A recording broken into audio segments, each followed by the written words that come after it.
July 2nd, 1943. High over the coast of Sicily, First Lieutenant Charles Hall spots the sleek silhouette of a German Focke-Wulf 190. He banks his P-40 Warhawk, aligns his sights, and squeezes the trigger. Hall isn't just fighting the Luftwaffe. He is a black pilot, operating in a strictly segregated American military, an institution whose official doctrine explicitly claims his race lacks the intelligence and coordination required for complex aerial combat. To the Pentagon, the Tuskegee program was a sociological experiment expected to quietly fail. So how did a unit explicitly built for failure become one of the most statistically effective fighter groups in the European theater? The answer requires stripping away decades of post-war mythology. Today, the story of the Tuskegee Airmen is frequently sanitized into a flawless, legendary tale of untarnished heroes who effortlessly defied the odds. But the historical reality, buried deep within declassified mission reports and internal War Department memorandums, is far more abrasive and compelling. This is a documented investigation into systemic friction, high-stakes military politics, and harsh battlefield pragmatism. It is the story of men who were forced to fight a simultaneous, exhausting, two-front war. In the skies over Europe, they faced the seasoned veterans of the Luftwaffe and lethal webs of anti-aircraft fire. On the ground, they battled the deeply ingrained prejudice of their own Pentagon brass, commanding officers who scrutinized every flight log and combat maneuver, actively searching for the slightest operational excuse to permanently disband the unit. To understand their true impact, we must navigate the razor-thin line between the comfortable mythology we prefer to remember and the unforgiving, documented reality these pilots endured. By examining the raw data of their bomber escort missions, we will separate wartime propaganda from the actual, statistical truth of their combat effectiveness. We will see exactly how they systematically dismantled the military's institutional racism, not with rhetoric, but with high-octane aviation fuel and 50 caliber rounds. But before they could cross the Atlantic, before they could defend a single heavy bomber or rewrite the tactical statistics of the European air war, they had to survive a domestic battlefield. They had to navigate a rigorous aviation training pipeline in the Deep South that was,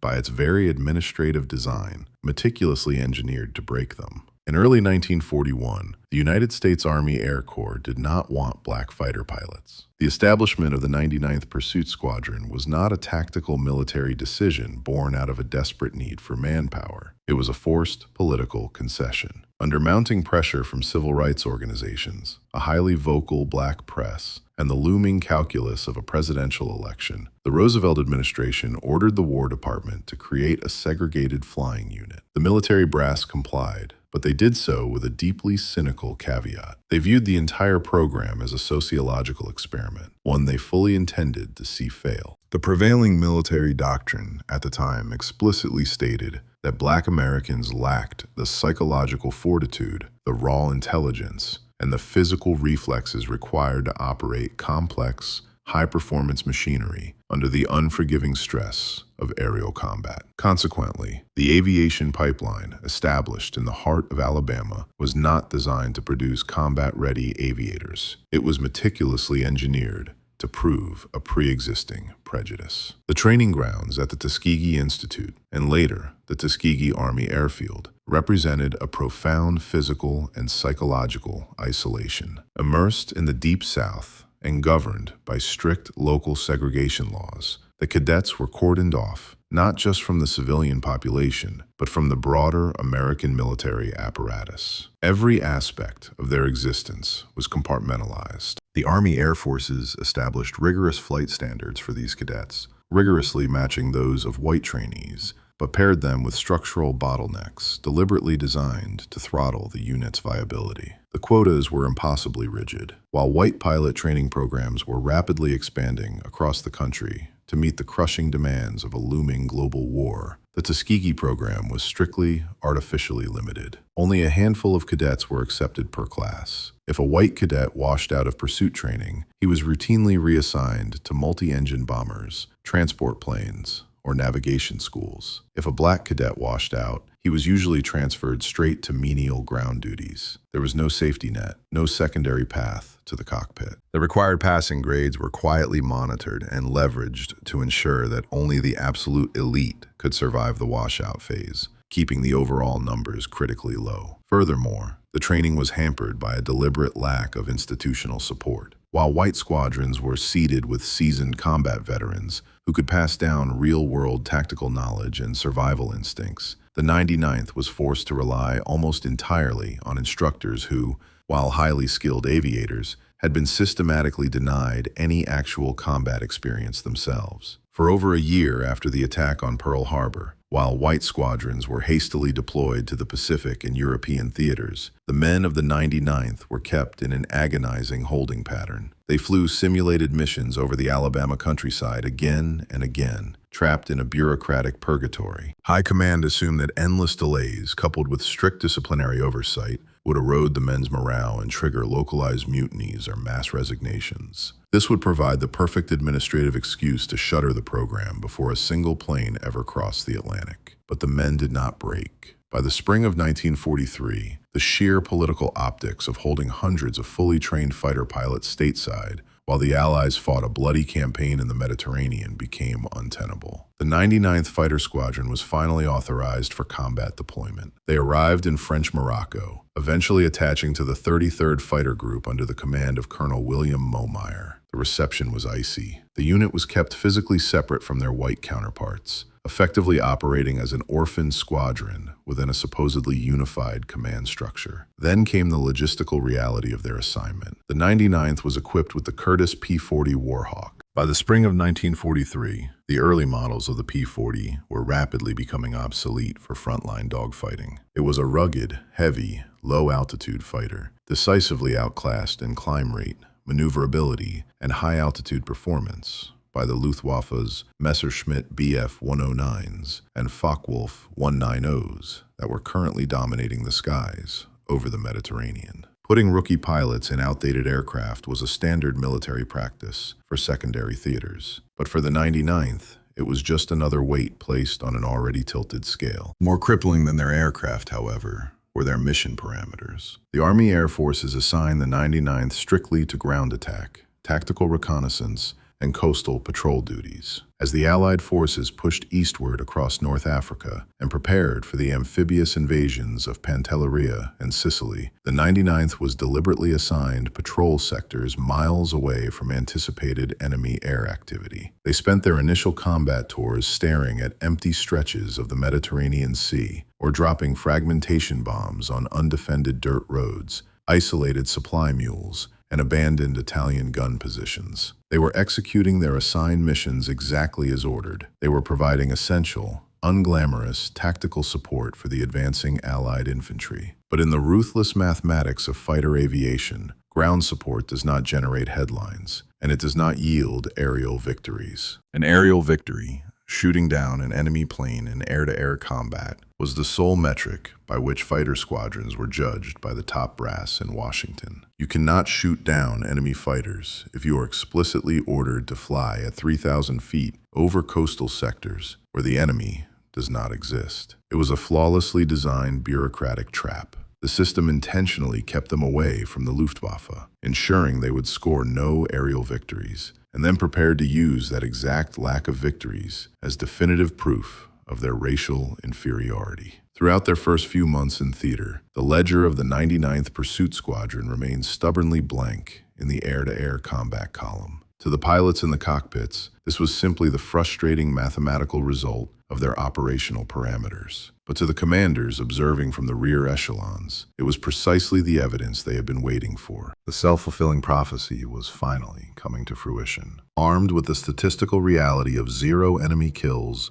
commanding officers in the Mediterranean theater began drafting blistering internal memorandums. They cited the squadron's lack of aggressiveness, their failure to engage the enemy, and an alleged inherent cowardice under fire. These assessments bypassed standard operational debriefs, rocketing straight up the chain of command. The military establishment was quietly maneuvering to definitively declare the Tuskegee experiment a catastrophic failure. demanding the immediate removal of all black pilots from combat operations. The axe was in the air, gathering speed and aiming directly at the neck of the 99th. By late summer 1943, the critical memorandums filtering up the chain of command from the Mediterranean theater had coalesced into a potent political weapon. The axe, long suspended, was moving. General Henry Hap Arnold, commanding general of the Army Air Forces, was now reviewing a formal proposal to remove the 99th Fighter Squadron from combat operations entirely, citing a distinct lack of aggressiveness. The narrative of inevitable failure, meticulously constructed in the segregated atmosphere of the Pentagon and fueled by theater command, was no longer just military theory. It was on the verge of becoming official, declassified military policy, waiting only for a signature. But just as the War Department prepared to finalize this bureaucratic maneuver and shutters the entire Tuskegee experiment, the unforgiving reality of the battlefield directly intervened, creating the unit's first crucial turning point. On July 2nd, 1943, high over the dusty airfield at Castelvetrano, Sicily, First Lieutenant Charles Hall, part of a mission escorting B-25 Mitchell bombers, spotted two German Focke-Wulf 190s attempting to dive on the American formation. Hall did not hesitate. He aggressively broke formation,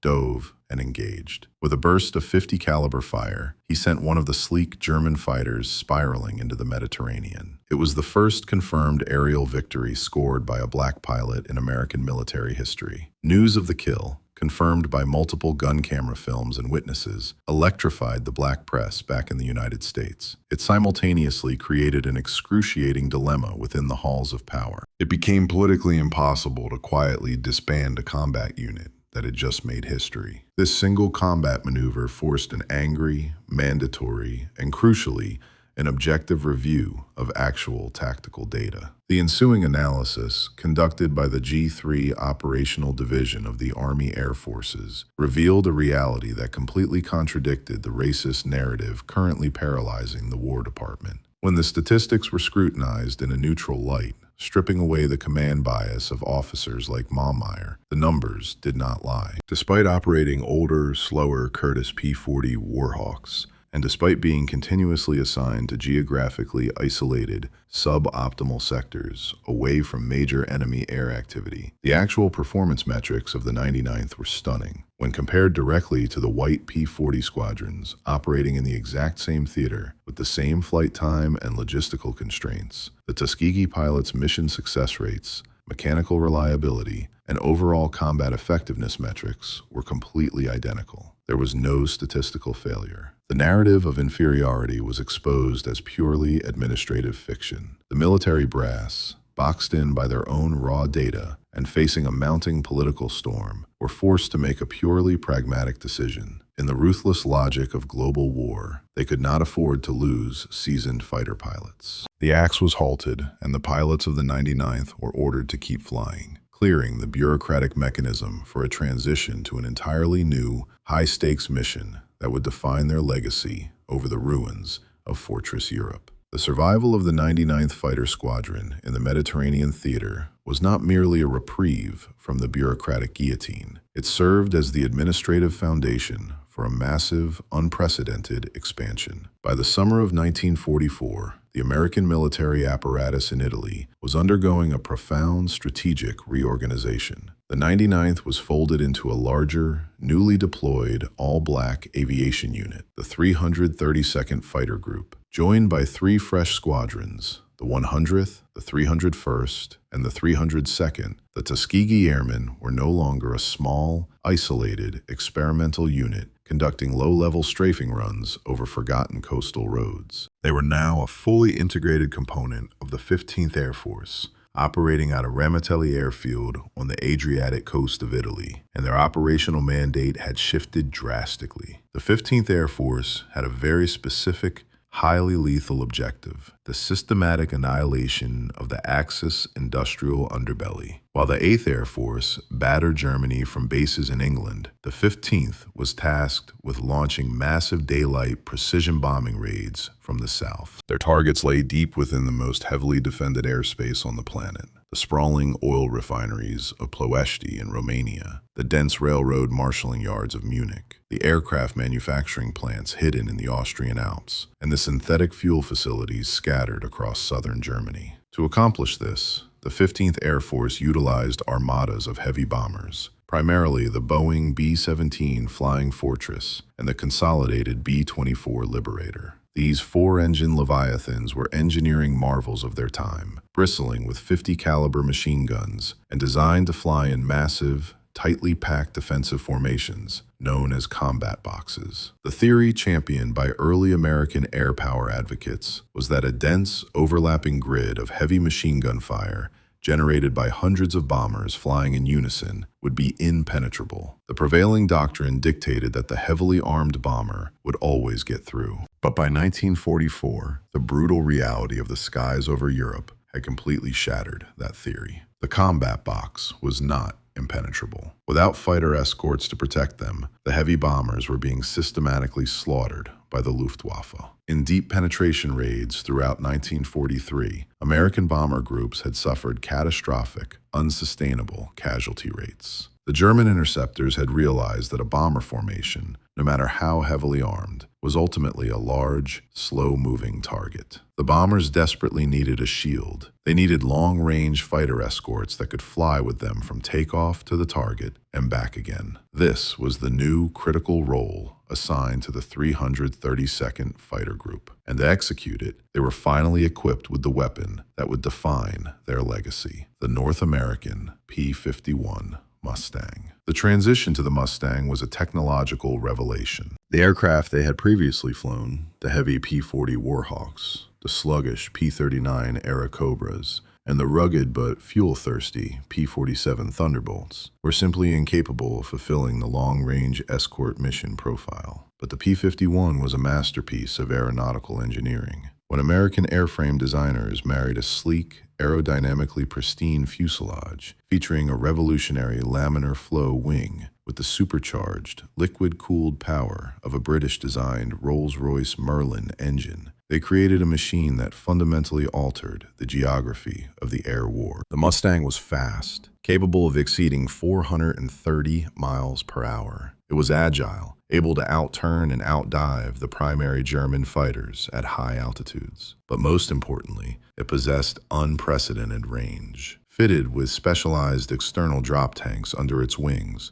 a P-51 could take off from the dirt strips of Italy, cross the jagged peaks of the Alps, fight a grueling high-G dogfight over the skies of Berlin, and still have enough fuel to make it all the way back to Ramitelli. When the 332nd took possession of their Mustangs, theater regulations required distinct, high-visibility markings to ensure rapid identification in the chaotic, split-second environment of a massive aerial furball. Ground crews at Ramitelli applied a striking coat of solid crimson paint to the entire tail section of the aircraft, extending from the empennage down to the elevators. This was not an act of stylistic flair. It was a pragmatic military identifier, a visual broadcast intended to prevent catastrophic friendly fire incidents and to allow bomber crews to instantly recognize their assigned escorts from miles away. The distinctive paint scheme birthed a moniker that would echo through history, the Red Tails. However,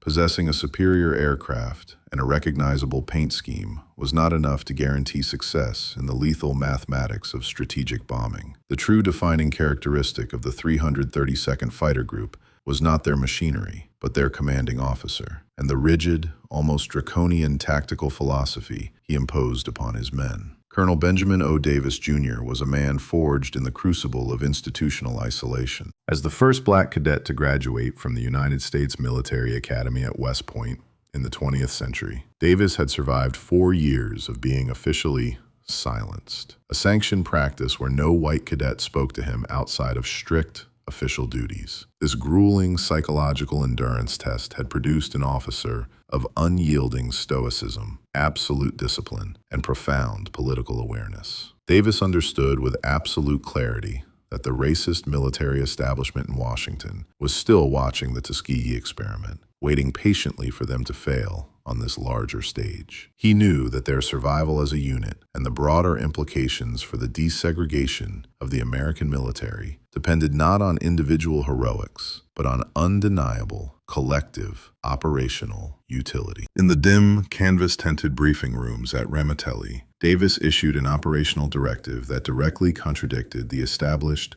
celebrated culture of the American fighter pilot. In the Army Air Forces, the fighter pilot was deeply romanticized as the ultimate lone warrior. The entire culture, heavily amplified by wartime propaganda and the press, was built around the pursuit of the ace status. Promotion, prestige, and glory were awarded almost exclusively based on the number of enemy aircraft a pilot managed to shoot down. The standard tactical instinct for a fighter pilot, when encountering the enemy, was to push the throttle forward, break away from the main formation, and relentlessly hunt down the kill. Davis explicitly ordered his men to suppress this instinct. He stood before his pilots and delivered a mandate that would dictate their behavior for the remainder of the war. Their sole purpose was to protect the bombers. They were to fly in a tight, disciplined defensive weave, slightly above and around the combat boxes. If a German fighter attacked and then broke off, diving away toward the deck, the Red Tails were expressly forbidden from chasing it. They were to fire, force the interceptor away from the bomber stream, and immediately return to their defensive positions. Davis did not mince words. He informed his squadrons that any pilot who abandoned the bombers to chase a German fighter for a personal kill would face a court-martial. This was a staggering psychological burden to place on young men trained to be aggressive hunters. Davis was effectively demanding that they willingly surrender their chances at personal glory, high kill counts, and the accompanying media adulation in exchange for the grueling,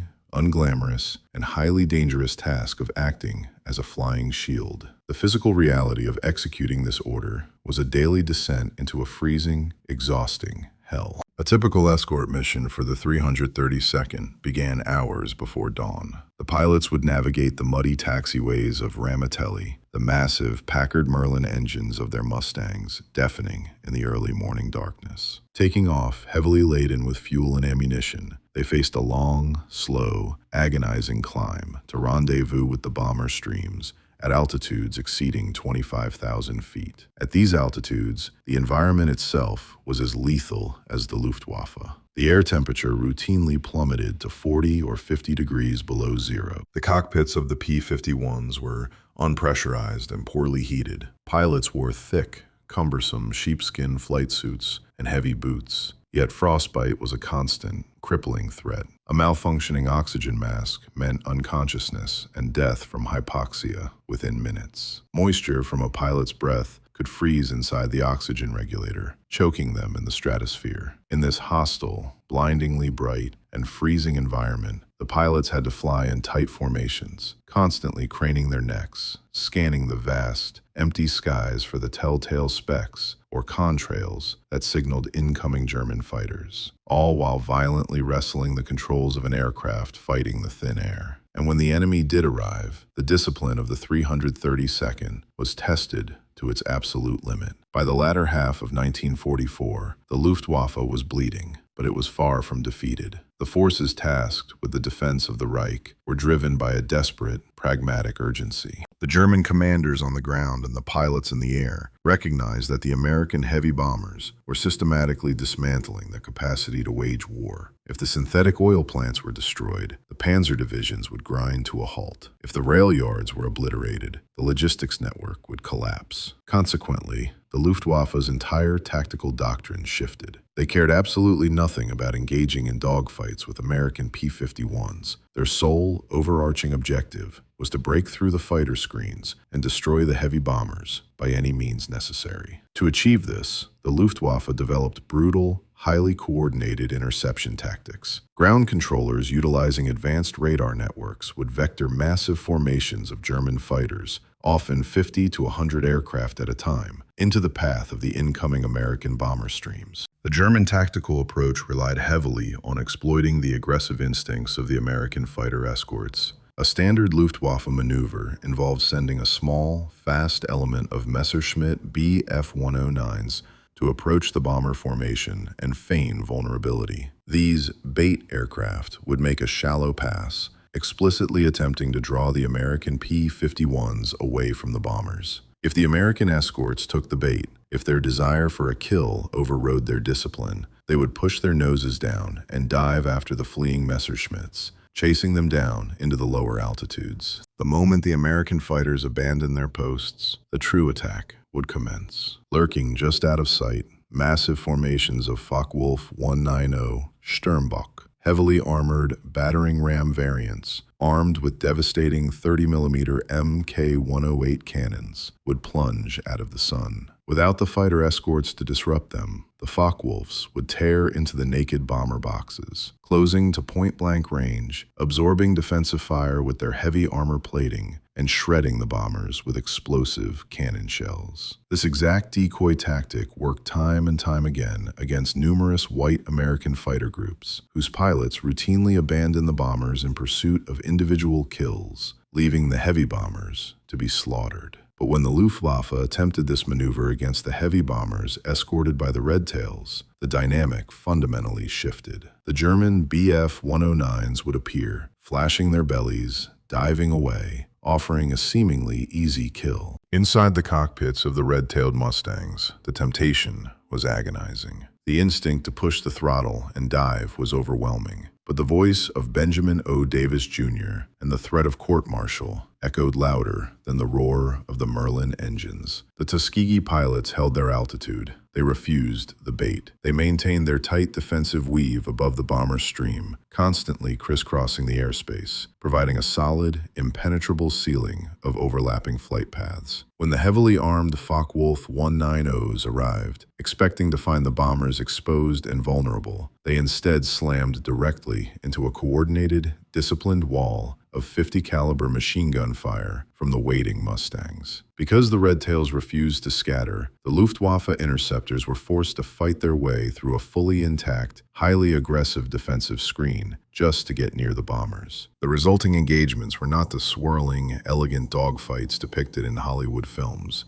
They were brutal, high-speed, head-on collisions of metal and ballistics. A P-51 and a Focke-Wulf 190 approaching each other head-on at high altitude, closed the distance at a combined speed exceeding 700 miles per hour. Pilots had fractions of a second to identify the target, calculate deflection, fire a lethal burst, and violently pull away to avoid a mid-air collision. The skies over Austria and southern Germany became chaotic arenas of tracer fire, shattered plexiglass, trailing smoke, and falling debris. In these chaotic moments, the discipline of the 332nd proved decisive. They would aggressively engage the German fighters, forcing them to break off their attack runs on the bombers. But the moment the German plane dove away to escape, the red-tail pilot would immediately break off the pursuit, pulling his Mustang back up into the freezing thin air, violently returning to his station above the bombers. This was a grueling, thankless cycle of combat, and it forced a profound realization on the other side of the battle line.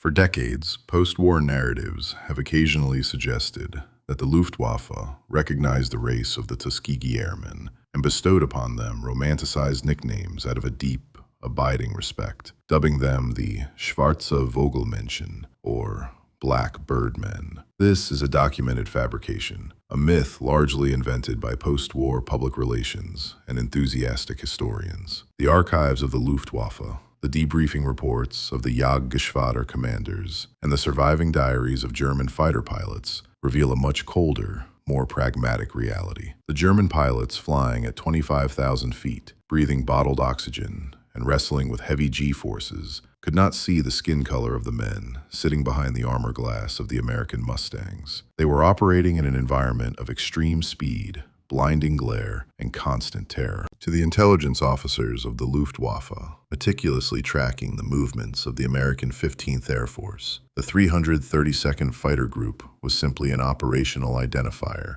associated with a specific paint scheme. But while the Luftwaffe was completely blind to the racial politics of the American military, they were hyper-aware of tactical efficiency. As the bombing campaign of 1944 ground on, German after-action reports and fighter controllers began to note a distinct, highly frustrating behavioral pattern associated with the red-tailed escorts. German flight leaders reported that their standard decoy tactics were failing against this specific group. They noted with alarm that the red-tailed Mustangs simply would not break formation. The Luftwaffe interceptors were increasingly forced to engage the escorts directly, burning precious fuel and ammunition just to reach the bomber streams, resulting in a significantly lower success rate in bringing down the heavy American four-engine aircraft. To the pragmatists of the Luftwaffe, the 332nd wasn't a sociological experiment to be judged. It was a lethal, highly disciplined tactical barrier that was actively preventing them from saving their own cities and factories from being turned to ash. The Germans recognized only a formidable opponent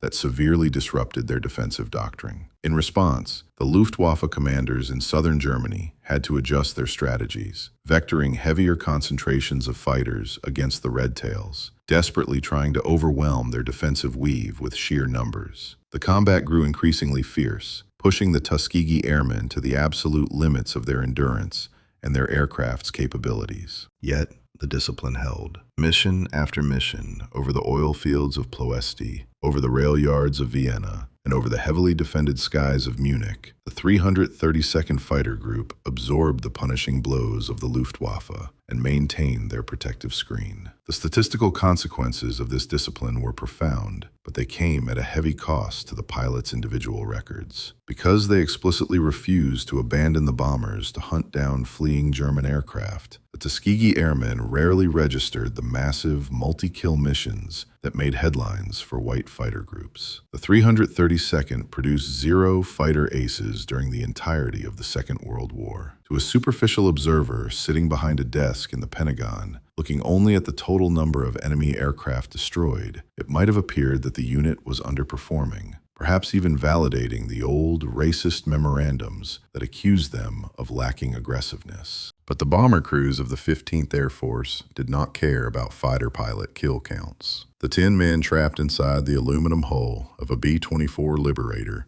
enduring the terrifying gauntlet of German flak and fighter attacks, cared only about survival. And the data regarding bomber survival was undeniable. As the months progressed, the bomber groups of the 15th Air Force began to notice a stark, undeniable trend. When the Red Tails were assigned as their escorts, the chaotic, terrifying slaughter inflicted by the Luftwaffe interceptors plummeted. The bombers were making it to the target, dropping their payloads, and, crucially, they were making it back home. Word spread rapidly across the bomber bases in Italy. Bomber commanders, men who harbored the same deeply ingrained racial prejudices as the rest of the segregated American society, began to bypass standard operational rotations, actively requesting that the 332nd Fighter Group be assigned as their primary escort. The pragmatic reality of survival on the front lines was rapidly overriding the racist doctrines drafted in the safety of Washington. This collective, grueling discipline,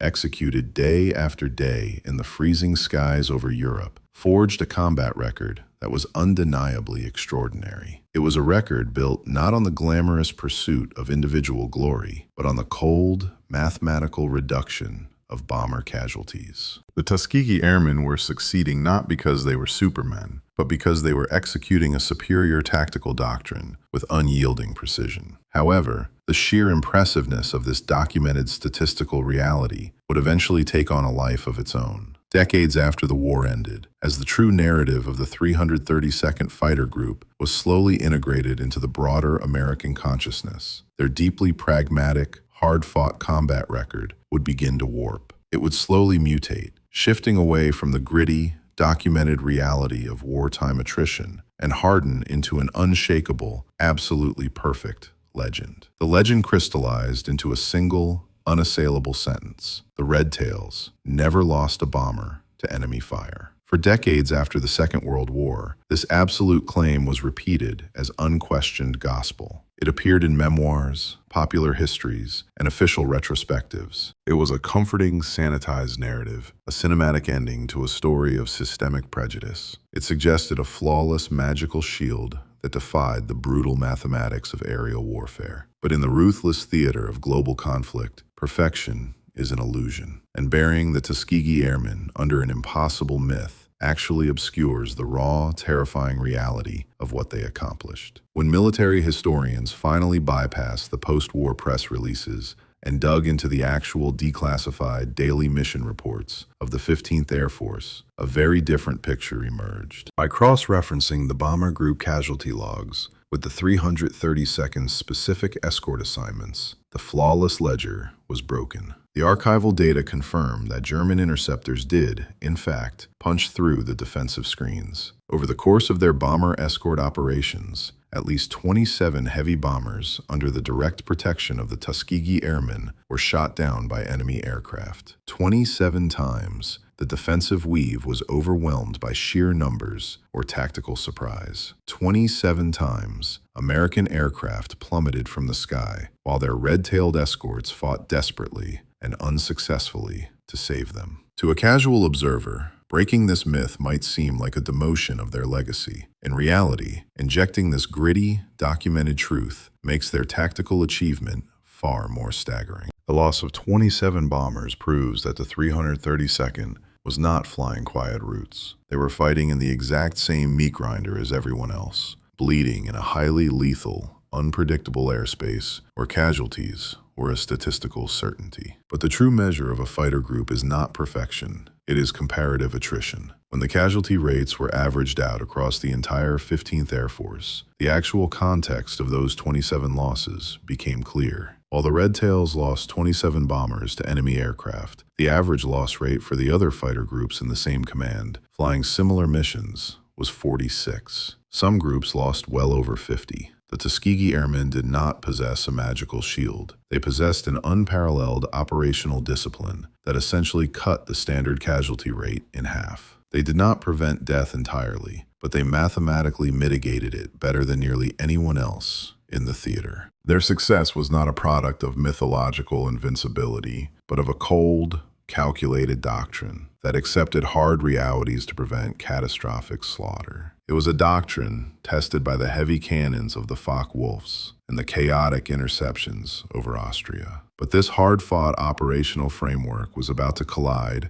with a terrifying leap in aviation technology. In the spring of 1945, the skies over Germany were about to change, and the 332nd was on a collision course with an unprecedented nightmare that would push their defensive doctrine to the absolute breaking point. On March 24, 1945, the ultimate test of their tactical discipline materialized over the skies of the German capital. The 15th Air Force was launching a massive, grueling 1,600-mile round-trip mission. The target was the sprawling Daimler-Benz tank assembly plant located directly in the heart of Berlin. By this late stage of the war, the Luftwaffe was bleeding out, its infrastructure crumbling under relentless Allied bombing. But a dying empire is often the most dangerous. In a desperate bid to halt the bomber streams, the German High Command unleashed a weapon that fundamentally altered the parameters of aerial warfare, the Messerschmitt Me-262. It was the world's first operational jet fighter, and it represented a terrifying leap in military technology. The Me-262 was powered by twin turbojets, propelling the swept-wing fighter to speeds exceeding 540 miles per hour. It was over 100 miles per hour faster than the P-51 Mustang. Furthermore, it was armed with 4 heavy 30mm cannons, grouped tightly in the nose, capable of tearing a heavy bomber out of the sky with a single, concentrated burst. For the pilots of the 332nd Fighter Group, this was an absolute technological mismatch. In the pure physics of aerial combat, a propeller-driven aircraft simply cannot catch a jet in a straight-line pursuit. The speed differential was so extreme that standard deflection shooting, aiming ahead of a moving target, became nearly impossible for the American pilots. As the combat boxes of American B-17 approached the heavily defended airspace over Berlin, the German jets struck. They did not dive in the massive, swirling formations typical of propeller fighters. Instead, they slashed through the bomber streams in blindingly fast, straight-line passes, closing the distance so rapidly that the American gunners barely had time to track them. The shock of the speed was paralyzing. If the Red Tails had succumbed to panic,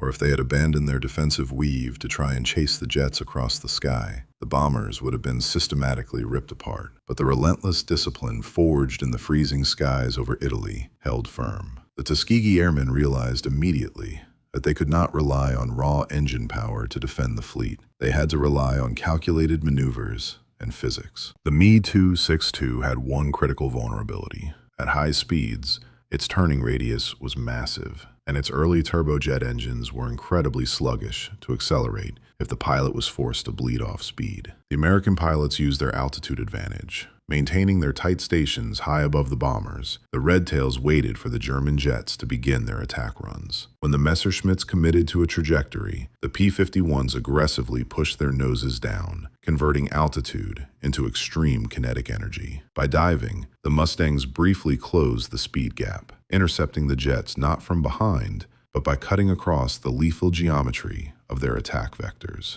It was a high-speed, high-stakes game of aerial chess. The Tuskegee Airmen forced the German pilots into evasive maneuvers, disrupting their firing passes on the vulnerable bombers. In the chaotic, freezing airspace over Berlin, 3 Red Tail pilots, First Lieutenant Roscoe Brown, First Lieutenant Earl Lane, and Second Lieutenant Charles Brantley, managed the seemingly impossible. By anticipating the wide turns of the German jets and maintaining absolute trigger discipline, they aligned their sights and poured .50 caliber fire into the fragile turbine engines of the Me-262s. In a single mission, flying conventional propeller technology against the dawn of the jet age, the 332nd Fighter Group shot down 3 revolutionary Messerschmitts and successfully shielded their assigned bombers from annihilation. It was the absolute vindication of their rigid tactical doctrine. They had faced the most advanced aeronautical weapon on the planet and held the line through sheer, unbreakable cohesion. When the engines finally fell silent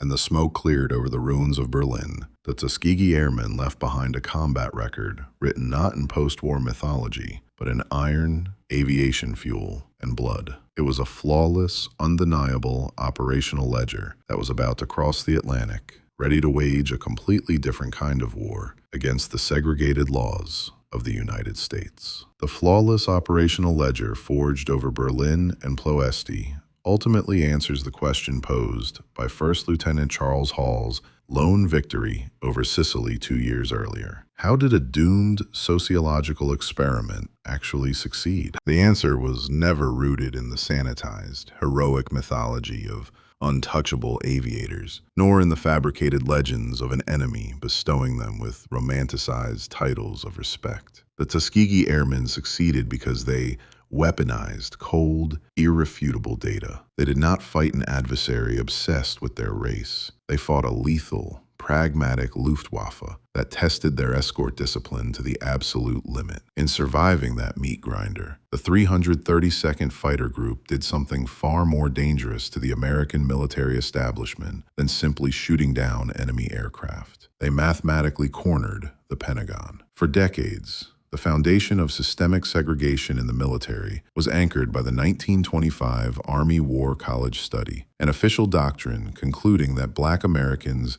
were inherently cowardly, lacked intelligence, and were entirely unfit for the complexities of modern combat. It was the institutional bedrock justifying their exclusion from the front lines. But the combat logs of the Red Tails were heavily vetted War Department documents. The top brass could not argue with their own bomber survival rates. They could not dispute the gun camera footage of exploding Messerschmitt jets, or the mathematical fact that a segregated fighter group had slashed the standard casualty rate of the 15th Air Force. The military is an apparatus that ultimately worships efficiency. By outperforming the statistical averages of their white counterparts, the Tuskegee Airmen created an unresolvable paradox for high command. To maintain the racist doctrine of 1925 was to actively ignore the superior battlefield pragmatism of 1945. This was the true strategic victory of the 332nd. The crushing weight of their documented performance completely collapsed the military's institutional justification for segregation. Their combat record was no longer just a ledger of aerial warfare. It was undeniable, legal evidence. When post-war political battles over civil rights intensified, this exact data became the primary catalyst that forced the government's hand. Armed with the statistical reality of what the Red Tails had achieved, President Harry S. Truman signed Executive Order 9981 on July 26, 1948, permanently abolishing racial discrimination in the United States Armed Forces. The bureaucratic trap that was meticulously designed to engineer their failure had instead provided the exact mathematical proof needed to change history. The Tuskegee Airmen were handed a system meticulously engineered for their failure, forced to operate within an institution that fully expected them to break. But they did not ask for concessions, and they did not rely on miracles. Instead, they answered an impossible test with cold, unassailable statistics, forcing the United States military to mathematically rewrite its own reality. Today, their legacy does not need to be protected by a sanitized, flawless myth of invincibility, because a perfect shield is merely an illusion of war. Their greatest victory was never a legend. It was a hard-fought, bleeding, and heavily documented truth. A truth forged at 25,000 feet, where they dismantled a racist empire on the ground by defending an imperfect one in the sky.